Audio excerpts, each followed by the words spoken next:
인간이라면 누구나 가지고 있는 소망이 있습니다. 어떤 사람은 물질이 많아지는 것, 또 건강해지는 것, 흔히 세상에 말하는 힘과 권력을 가지는 것, 아마 이러한 것이 소망으로 그 사람에게 있다고 하면 그 사람의 인생은 차원 낮은 인생의 삶을 사는 사람이라 할 수 있을 겁니다. 그러나 이런 것은 어디다가도 없어질 것이지만 인간이 이게 소망하는 것이 있다면 나의 삶이 지금보다는 성장하며 성숙해질 뿐만 아니라 완숙한 인생 되는 것, 시간이 지나가면 갈수록 과거보다는 현재가 더 성장하며 성숙해지는 것, 아마 인간이라면 누구나 가지고 있는 바람이고 소망일 것입니다. 그런데 인간의 성장을 통한 성숙이라는 것이 시간이 지나간다고 해서 저절로 이루어지는 것은 아닐 것입니다. 삶의 여정 가운데 깨달음이 있어야 되고, 그 깨달음이 우리 가운데 지식화가 되어야 되고, 이 지식화가 우리의 삶 속에 실존화되게 될 때에 나라는 존재는 성장하고 성숙되어져 간다 할 것입니다. 우리 굳이 인간의 성장과 인격의 성숙을 단계를 굳이 나누어 본다면 아마 이런 단계가 아닐까요? 하나는 깨닫는 단계, 인식의 차원인 단계입니다. 인식한다는 겁니다. 하나의 사건이나 일들을 통하여 깨달아는 것을 말합니다. 내가 알지 못했던 사실이나 일들에 대하여 깨닫게 되면 우리 입에는 의성어가 터져 나오죠. 아하라고 하는. 내가 알지 못했던 일들이 일어나 사실들에 대하여 깨닫게 되었다는 것을 의미합니다. 그러기에 이 아하라고 하는 감탄과 감격의 의성어가 있을 때에 그 삶은 살아있는 삶이요, 감탄과 감격의 의성어가 사라진 인생은 아마 죽은 인생이라고 해도 과언이 아닐 겁니다. 감탄과 감격의 의성어가 나올 때의 그 순간은 그 사람에게는 깨닫는 것이요, 그 깨달음이 꼭 인식의 차원이라 할 것입니다. 두 번째 단계는 지식화입니다. 깨닫는 것으로 그치는 것이 아니라 아는 단계입니다. 지식화되었다는 겁니다. 모르던 사실을 알게 되었다는 것을 의미합니다. 이 지식화의 과정이 내 안에 있어야 됩니다. 예수님을 만났습니다. 예수님의 은혜를 알았습니다. 깨달았습니다. 그 은혜가 은혜되기 위해서는 말씀이 내 안에 있어져야 하는 것처럼 지식화되어야 된다는 겁니다. 한 단계 더 있다고 한다면 생활화, 실천합니다. 깨닫는 것으로만 그치는 것이 아니라 지식화가 이루어져야 하며, 지식화로만 그치는 것이 아니라 내 삶에 실천하게 될 때에 비로소 내가 깨달은 것이 나의 온전한 나의 것이 될 뿐만 아니라 거기에 열매가 맺어집니다.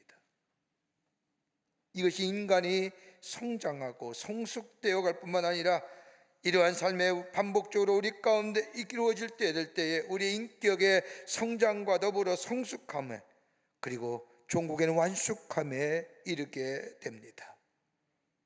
우리의 믿음도 마찬가지입니다. 믿음과 지식은 깊은 연관성이 있습니다. 절대적이라 해도 과언이 아닙니다. 우리가 흔히 하듯이 많은 것을 보고 듣고 배움이 있어도 믿는 만큼 지식이 있어지는 겁니다.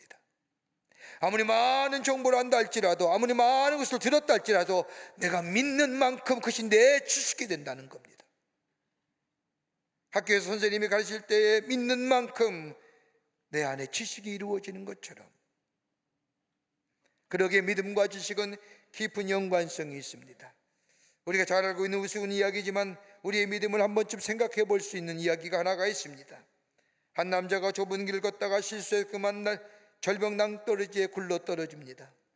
떨어지다가 정신을 차려서 가까스로 벼랑에 서 있는 나뭇가지 하나를 붙들었습니다. 그러나 그는 오래 버틸 수가 없었습니다. 점점 힘이 빠져가는 것을 느낍니다. 자기 힘으로는 도무지 위로 올라갈 수도 없고 이렇게 나뭇가지를 붙들고 있는 것도 정도 것이지, 그래서 이 부득불 누구의 도움을 청할 수밖에 없었습니다. 그래서 그는 소리 지르기 시작합니다.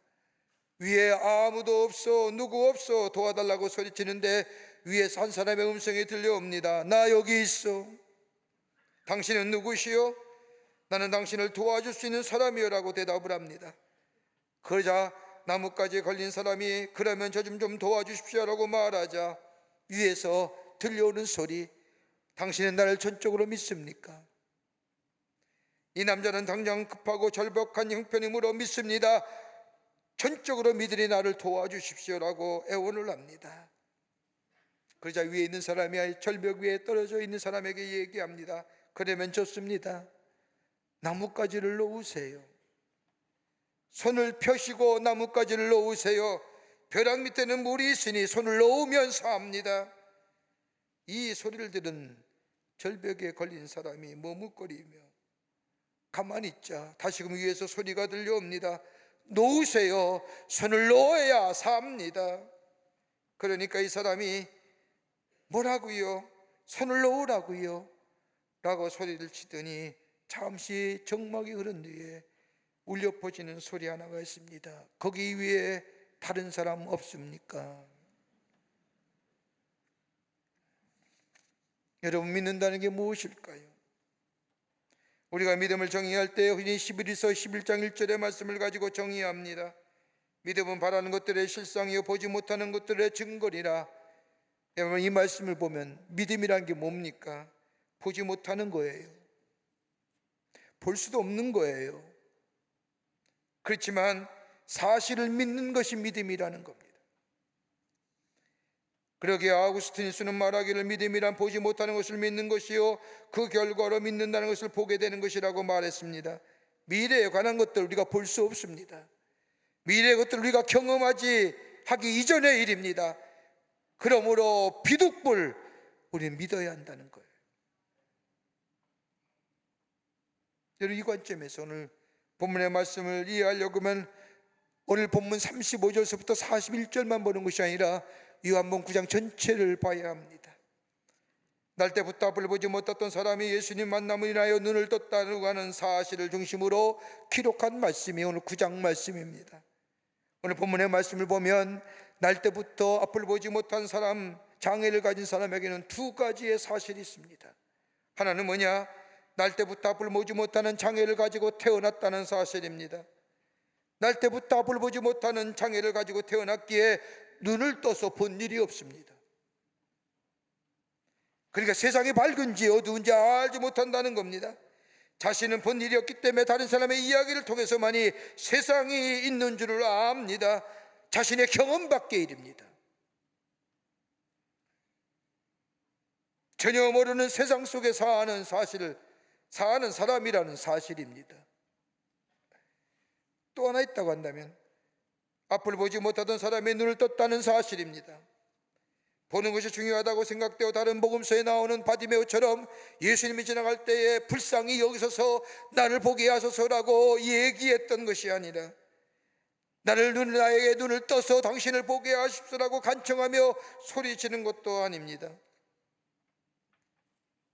예수님이 우연히 지나가다가 만났습니다.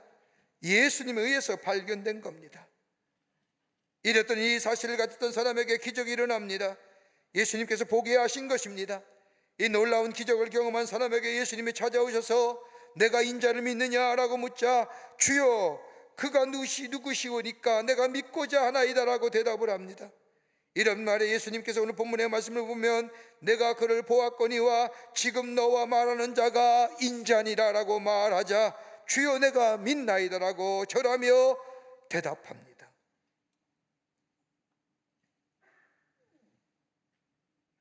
여러분, 우리 지금은 말할 수 없는 어려운 시기를 보내고 있습니다. 마치 긴 터널을 지나듯이 조만간에는 환한 빛이 비춰지는 터널 밖에 세계가 있을 것이라고 생각했는데 아직도 우리는 깊은 터널을 지나고 있는 것 같습니다.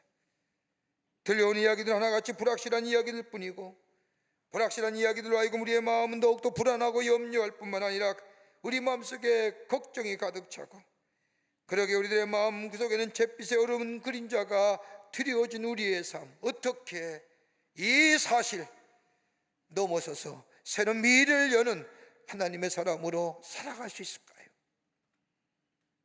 오늘 본문의 말씀은 믿음에 관한 얘기하는 거예요. 바리새인과 예수님의 논쟁을 얘기하는 것이 아니라 안식일에 고쳐졌느냐 아니 고쳤느냐 이 얘기가 아니라 어떤 믿음을 가진 자가 새로운 미래를 열어가는 사대느냐? 오늘 본문의 말씀을 통해서 함께 말씀을 나누며 은혜 받기를 원합니다. 첫째는 순종함에 인내할 때에 내일이 가진 사람 됩니다. 하나님의 말씀에 순종함에 인내할 때에 내일을 여는 사람이 된다는 겁니다. 요한복음 9장 1절 이하의 말씀을 보면 날 때부터 앞을 보지 못하는 사람, 예수님께 나와 자신을 보게 해달라고도 하지 않았는데 어쩌다 우연히 예수님의 눈에 띄었는데 자신의 앞을 두고 제자들이 시비를 벌입니다. 내가 보지 못하는 것, 저 사람의 보지 못함이 저 사람의 죄입니까? 아니면 부모의 죄입니까? 내가 예수님 앞에 눈 떠게 해달라고 얘기도 안 했고 간청도 안 했고 소리지도 않았는데 우연히 지나가다가 내가 눈 보이지 않는 모습을 보면서 제자들이 시비를 붙는 겁니다. 저 사람의 보지 못하는 것이 저 사람의 죄입니까? 아니면 부모의 죄입니까? 이렇게 황당스러울 수가 있어요. 여러분 좀 바꿔 생각해 보십시다. 내가 참 어렵습니다. 곤고한 문제를 가지고 마음이 얼마나 아파 힘든데 어떤 사람이 내 문제를 알았는지 지나가다가 우연히 나를 보러보면서 저 사람의 어려운 문제가 저 사람의 죄입니까? 아니면 저 부모의 죄입니까? 얘기하면 여러분 어떻게 하실래요? 그냥 지나치실래요? 화나고 심지어 욕하십니다. 보세요. 얼마나 기분 나쁘겠어요. 자신의 병을 고쳐달라고도 하지 않았는데 자신의 장애 가지고 이렇고 저렇고 얘기하는 겁니다. 그런데 오늘 본문 말씀 보세요. 날 때부터 앞을 보지 못한 사람은 이 이야기에, 이 장면에 침묵해요. 절대적 어려움이 있잖아요. 잘 견뎌내요.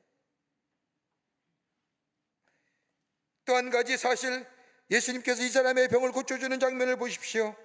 손으로 자신의 눈을 어루만지면서 기도하면 좋았을 터인데, 아니면 자신을 향하여 내 눈을 떠라고 명령하시면 좋았을 터인데, 오늘 예수님 이 사람을 치유하시는데 침을 땅에 뱉어서 진흙을 이겨 자신의 두 눈에 바르고 눈을 떠라고 그리고 말씀하시면 좋았을 터인데 실로암 목가에 가서 시술하십니다. 예수님이 침을 뱉어서 진흙을 이겨 자신의 눈을 바른 그 자리에서 실로암 목가까지는 신학자들에 의하면 약 5리길이라고 합니다. 여러분, 두 눈을 진흙에 붙이고 지팡이를 짚고 뒤뚱뒤뚱 걸어가는 이 사람의 모습, 그럼에도 불구하고 이 사람은 그 못마땅한 방법을 그대로 받아들입니다. 참아냅니다.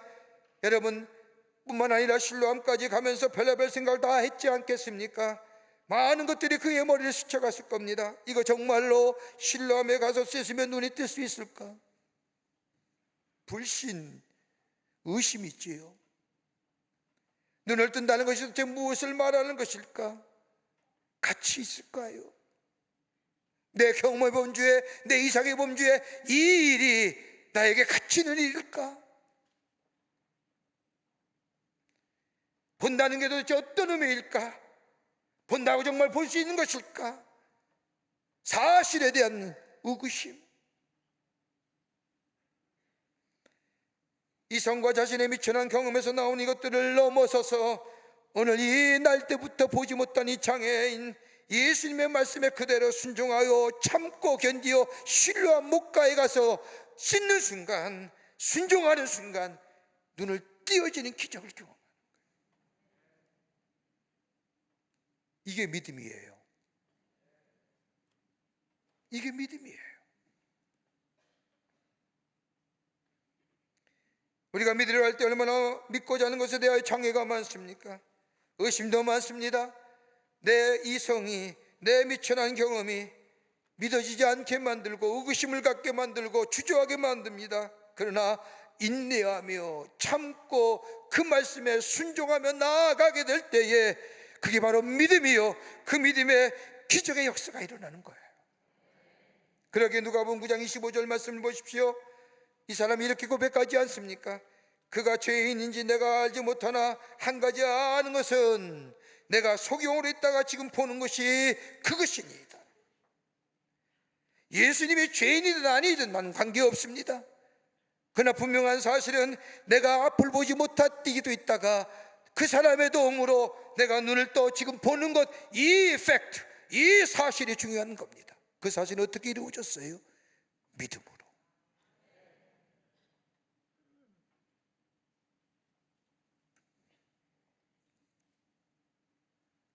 예수라는 사람이 내 눈을 뜨게 했다는 사실, 예수님의 말씀이 내 눈을 뜨게 했다는 사실. 그러게 믿음은 전적인 받아들임, 전적인 신뢰, 전적인 위임이라는 거예요. 아일랜드 택시기사 한 분이 손님을 기다리다 무료하여 무리한 시간을 보내고자 성경을 읽기 시작합니다. 그때 마침 손님이 한 사람이 탔는데 이 사람은 신학자입니다. 이 대단한 학자가 택시를 타고 보니 기사가 성경을 읽는 겁니다. 가소롭기도 하고 궁금하기도 하고 질문하기 시작을 합니다. 무슨 책을 읽습니까? 성경을 읽습니다. 어디를 읽습니까? 신약 성경을 읽습니다. 지금 있는 대목이 무슨 뜻인지, 무슨 교리인지 아십니까? 신약을 아십니까? 라고 하면서 신학자는 거창하고도 복잡하게 이 아일랜드 기사에게 물으며 재촉합니다. 그러자 이 기사가 정색을 하면서 신학자에게 고개를 들려 이렇게 대답합니다. 저는 하나님께서 말씀하신 것을 나는 그대로 믿을 뿐입니다. 그리고 그 모든 명령을 나는 내 힘을 다하여 순종합니다. 나에게 들려지는 대로 나는 순종할 따름입니다. 비록 더디 이루어진다 할지라도 인내하면서 순종합니다. 그리고 그가 약속한 모든 것을 나는 기다립니다. 그뿐입니다. 이 말에 신학자는 얼굴이 붉어졌습니다. 소박한 택시기사의 믿음 앞에 자신의 신학이, 자신의 지식이 자신의 것이 아무것도 아니라는 것을 깨닫는, 오늘 눈을 뜬 이 장애가 9장 25절의 말씀 것처럼 내가 한 가지 아는 것은 내가 앞을 보지 못하였다가 지금 보는 것, 그것입니다 라고. 믿음이에요. 두 번째는 예수 만남이 있게 될 때 내일이 열려집니다. 내일을 가진 사람이 된다는 겁니다. 오늘 본문의 말씀을 보십시오. 눈에 띄어져 보게 된 사람, 어떻게 된 건지 오늘 본문 9장의 말씀을 살펴보면 방황하지요. 읽지는 않았지만 9장 12절의 말씀을 보면 너의 눈을 뜨게 한 사람이 누구냐? 그가 어디 있냐고 하는 물음에 그들이 이르되 그가 어디 있냐고 이르되 알지 못합니다 라고 대답합니다. 또 9장 17절에 와서는 바리새인들 앞에 섰지요. 바리새인이 묻습니다. 그 사람이 내 눈을 뜨게 하였으니 너는 그걸 어떤 사람이냐고 생각하느냐고 물음에 이 사람이 조금 진전된 사람, 자신의 눈을 뜨게 한 사람은 선지자밖에 없는데, 그래서 이 사람은 그 예수님을 향해서 바리새인들의 물음에 선지자 중에 하나입니다. 앞을 보지 못하다가 눈이 띄어지게 보게 된 사람, 사람들의 주변에 예수님이 어떤 분인지 알지 못해서 방황할 때에 그도 그럴 것이, 예수님이 침을 뱉어 진흙을 끼워서 두 눈을 밟으며 두 눈을 밝혀주며 저 실로암 물가에 가서 수술할 때에 예수님은 여기 계셨고 눈을 뜨게 해서 실로암이기에 예수님을 보지 못했을 것이고, 목소리의 음성은 알 수 있을 것 같은데 보지 못했기에 아무리 상상력을 돌용해도 예수님이 하나님의 아들 인자 도무지 깨닫지 못했던 그에게 예수님이 찾아오셔서 인자를 믿느냐? 그 물으실 때에 이 사람이 주여 내가 믿고자 하나이다, 다른 말로 하면 믿고 싶습니다. 여러분, 이 고백은 단순히 내가 하나님 앞에 예수님께 감사하고 은혜를 받고 보답하고자 하는 차원의 이야기가 아닙니다. 믿고자 한다는 것은 다른 차원의 이야기입니다. 나는 예수님을 알고 싶습니다. 예수님을 보고 싶습니다. 예수님을 믿고 싶습니다. 내가 이적과 기적을 경험하며 믿음을 가지고 당신의 말에 순종했지만 당신이 하나님의 아들 예수 그리스도 메시아임을 내가 믿고 싶습니다. 주님과 함께 거하는 삶 되기를 원합니다. 내 안에 예수 그리스도가 주인 된 삶을 원합니다 라고 하는 고백하는 거예요. 전 인격적인 고백이에요. 여기에 내일이 열려지는 거예요.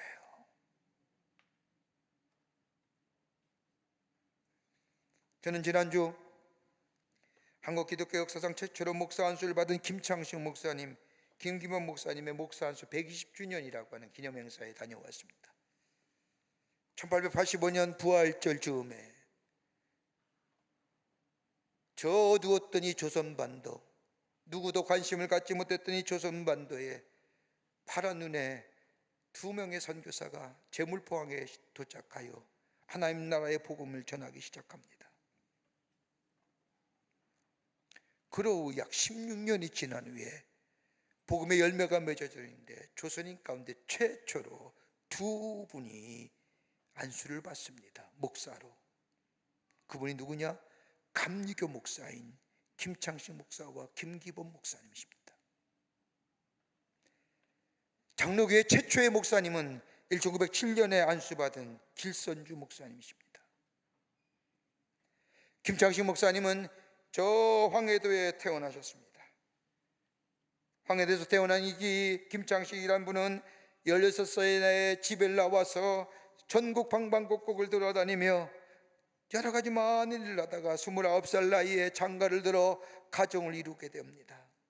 그런데 들려오는 장안의 소문에 저 서양의 선교사들이 전하는 야속교 사람들, 야속교의 서양 선교사들이 아이들을 깨우다가 간을 떼어서 저 약을 만든다는 소문을 들은 이 김창식은 야속교 선교사들의 야만성이 정말인지 확인하고 싶어서 당시에 미국 북감리교회의 선교사였던 올링고 선교사의 잡부로 취직합니다. 그리고 선교사의 일거수일투족을 감시하며 불신미스러운 행동을 찾고자 했으나 올링고 선교사의 겸손한 생활, 사람을 대한 인격적인 태도를 보면서 이 김창식의 마음이 변해지기 시작합니다. 정말 이 야소교 믿으면 저럴까? 예수 믿으면 저렇게 겸손하고 겸허하고 사람의 높고 낮음을 따지지 않고 저렇게 똑같이 대할 수 있을까 하면서 점차 김창식의 마음의 문이 열려지게 됩니다. 그리고 나서 올링고 선교사와 아펜젤라 선교사로부터 마태복음을 비롯한 사복음서와 성경 초등문답 해석을 교리서를 배우기 시작합니다. 그럴 쯤에 1894년에 이 땅에 청일전쟁이 일어납니다. 평양이 전쟁의 주 지역이었습니다. 남의 땅에 와서 두 나라가 전쟁을 치릅니다. 그 패에는 고스란히 조선인이 집니다. 청일전쟁으로 인하여 청나라가 지고 일본이 아시아 패권을 가진 것처럼 할 때에 평양성의 모든 사람들은 다 피난 가고 폐허가 될 그때에 이 김창식이란 분은 거기에 남아서 저들에게 복음을 전하며 저들의 아픔과 슬픔을 같이 했던 자. 그런 후에 1901년에 최초로 김창식 목사님, 김기범 목사님의 목사 안수를 받습니다. 그리고 이 땅에 복음 전하기 시작한 거예요. 당시에 이 조선반도, 조선인 가운데 유교가 저들의 삶의 기반이었고 나라의 종교라고 하는 불교가 저 거대한 쓰나미 같은 개화와 개방과 그리고 신지식 물물의 그 들려옴에 아무런 대항하지 못하고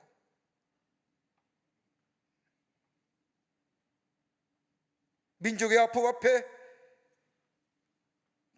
백성들의 쓰라린 아픔 앞에 아무런 대안을 주지 못했던 그때에 하나님 나라의 복음을 전하며 자유가 무엇이며 평화가 무엇이며 하나님 나라의 소망이 무엇이며 미래에 대한 기대가 무엇인가를 말씀을 통하여 저들에게 전했던 이 기독교, 한국의 근대화와 그리고 산업화와 민주화와 현대화를 거치면서 한국 기독교가 얼마나 이 땅에 이 백성에게 지대한 영향을 미쳤는지, 그 시작이 어디요? 1901년에 김창식 목사님과 김기범 목사님의 목사 안수 받음으로 이 땅의 복음에 하나님 나라의 소망이 울려지는 그때,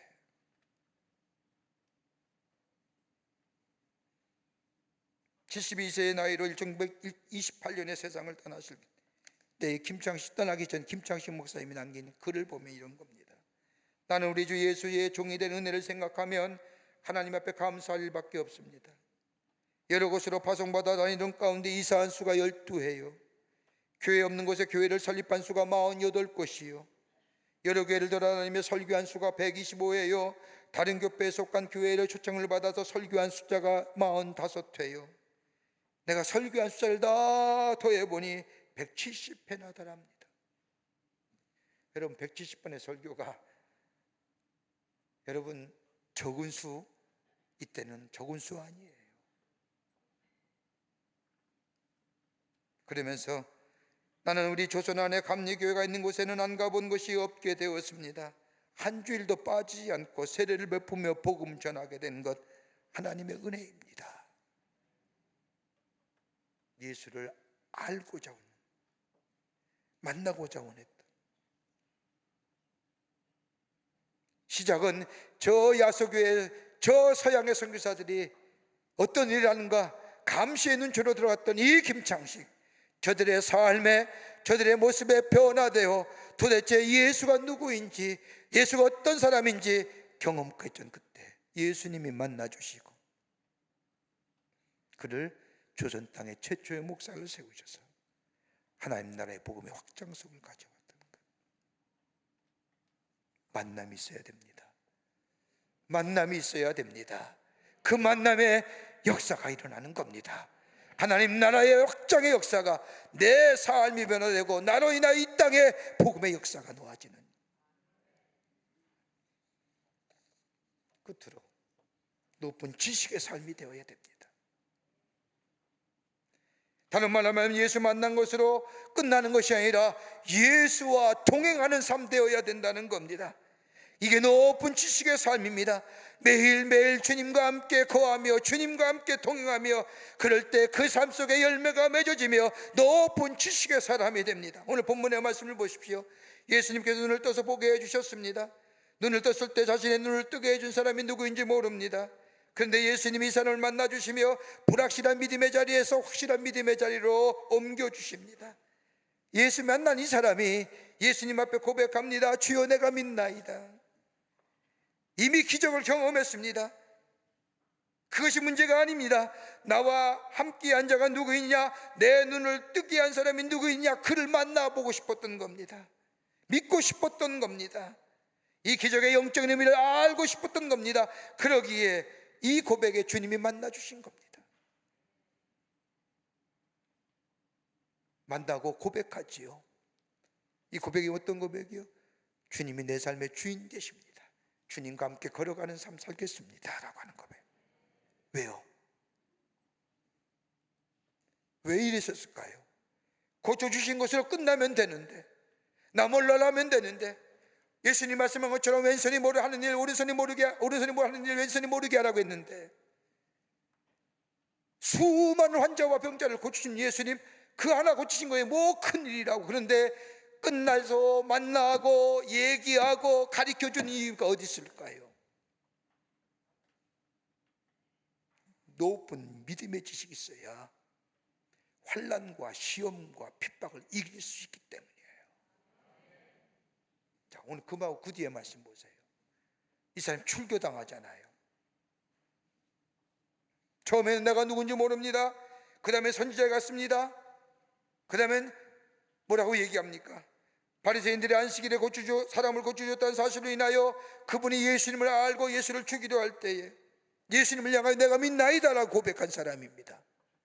바리새인들이 죽어야 할 사람이 예수라고 할 때에 이 사람은 내가 그 예수를 향하여 내가 믿는 사람, 내가 믿습니다, 내가 그분과 함께 동행합니다 라고 고백했던 그 사람, 그렇게 출교당하잖아요. 주님과 동행하는 삶, 그걸 가르쳐 주신 이유는 시험과 환난과 핍박과 어려움 속에서 이기게 하시기 위함입니다. 여러분, 사도행전 19장 말씀을 보세요. 예배소 광장에 25,000명이라고 하는 예배소의 사람들이 예배소 광장에 모여 그 가운데 예수 믿는 사람을 앞에 두고 우리의 신은 예수가 아니고 저 아데미요, 저 아데미가 우리의 신이요 외쳐대는 그 엄청난 궤적과 같은 음성 속에 가운데 운동장에 앉아있는 예수 믿는 사람들, 당연히 움츠러질 수밖에 없고 작은 소리 낼 수밖에 없던 그 자리에 이 예수 믿는 사람이 뭐라고 얘기합니까? 아니요, 우리의 신은 내가 믿는 예수가 구원의 주요 저 때문에 신이 아니라 예수가 우리의 구원의 주라고 외쳤던 것이 뭘까요? 예수와 함께 동행하는 삶 될 때에 그렇게 시험을 이기는 거예요. 환난을 이기는 거예요. 어려움을 이기게 됩니다. 이게 영적 권세 가진 자예요. 전에 은혜로 이야기하면 이 사람은 예수를 만난 다음에 한평생 예수께서 베푸신 은혜를 간증하며 살았다고 합니다. 그가 예수 만나서 40세의 나이에 눈 떴고 40년 동안 어둡게 살아왔던 자신의 각오 감사했다는 겁니다. 그것 때문에 예수 만났고, 그리고 과거의 불행 때문에 예수 만났고, 미래의 축복도 예수 만났고, 예수와 동행하는 삶 되어 그 시험과 환난을 이겨냈던 그 놀라운 사실, 믿음의 역사 한평생 증거하며 사신 하나님의 사람 되었다는 겁니다. 무엇 갖고 사십니까? 믿음입니다. 예수 안에 거하는 삶입니다. 예수와 동행하는 삶입니다. 이 믿음의 역사를 이루시는, 그래서 내일을 가진 자, 내일을 여는 자의 삶을 살아가시는 여러분과 저와 되시기를 주의 이름으로 축원합니다. 하나님 감사합니다. 사랑하시고 만나주시고 동행하여 주심에 감사합니다. 그 예수님 붙잡고 승리하며 세상을 이기며 어둠을 물리치며 빛된 자로서 살아계신 주님을 증거하는 저희들이 되게 하여 주시옵소서. 성령이 도우실 줄 믿으며 예수님의 이름으로 기도하옵나이다. 아멘.